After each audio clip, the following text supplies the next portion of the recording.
மாண்புமிகு முதல்வர் அவர்களுடைய வாழ்த்துக்களோடு மனிதநேய ஜனநாயக கட்சிக்கு ஒரு தொகுதியை ஒதுக்கீடு செய்திருக்கிறார்கள்.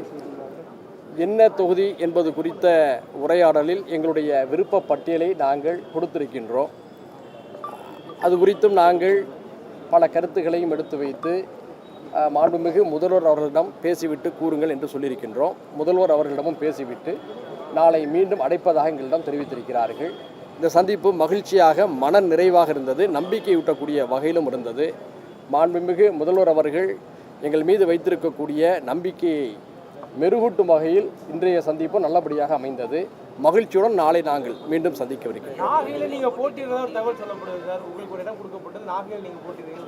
இல்லை அது முதல்வர் தான் முடிவெடுப்பார். அதாருங்க உள்ளே பேசின எல்லாவற்றையும் வெளியில் பேசிட முடியாது. அது என்னங்கிறத மாண்புமிகு முதல்வர் அவர்கள் நிறைவாக முடிவெடுப்பார். அந்த நான் முதல்வர் அவர்கள் எடுக்கக்கூடிய இந்த முடிவை நாங்கள் ஏற்றுக்கொள்வோம். மீண்டும் நாளை அழைச்சிருக்கிறாங்க சார். 234 எங்களுடைய விருப்பம். 234 எங்களுடைய விருப்பம். நாங்கள் ஏற்கனவே போட்டியிட்டு சிறப்பாக பணியாற்றி இருந்திருக்கின்றோம். அதனால் அந்த கேள்வியை கேட்குறீங்க. மாண்புமிகு முதல்வர் அவர்கள் நிறைவாக முடிவெடுப்பார். முதல்வர்கள் எடுக்கக்கூடிய எந்த முடிவாக இருந்தாலும் அதை நாங்கள் மகிழ்ச்சியோடு ஏற்றுக்கொள்வோம். அது நாளைக்கு அப்படி தான். ஆமாம், இடத்தால ஆமாம், தொகுதியோடு நாளைக்கு தொகுதியை உறுதி செஞ்சுருக்காங்க. என்ன தொகுதிங்கிறத முதல்வர் அவர்கள்ட்ட கேட்டு சொல்லுவாங்க. முதல்வர்கள் என்ன சொன்னாலும் நாங்கள் ஏற்றுக்கொள்வோம். ஏன்னா எங்கள் முதல்வர், அன்புக்குரிய முதல்வர், எங்களை மிகவும் மதிக்கக்கூடிய ஒரு முதல்வர். அந்த முதல்வர் சொல்வதை நாங்கள் கண்டிப்பாக மகிழ்ச்சியோடு ஏற்றுக்கொள்வோம். தொகுதி கொடுத்தாலும் ஆமாம், நான் தான் சொல்லுவேன் 234 எங்கள் தொகுதின்னு சொல்லிட்டோம்.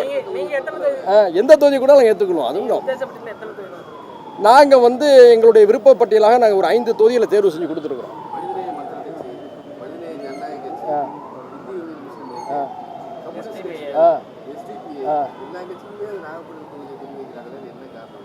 அதாவது நாகப்பட்டினம் தொகுதி எல்லாரும் ஏன் குறி வைக்கிறாங்கங்கிற கேள்விக்கு அந்தந்த கட்சியில் பதில் சொல்லணும்.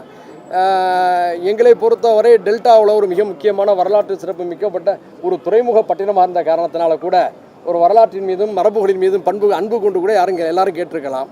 அதை நம்ம தவறுன்னு சொல்ல முடியாது. சரியா? எதுவாக இருந்தாலும் நம்முடைய அன்புக்குரிய முதல்வர் அவர்கள் நல்ல முடிவு எடுப்பார்கள். நாளை மகிழ்ச்சியுடன் மீண்டும் சந்திப்போம்.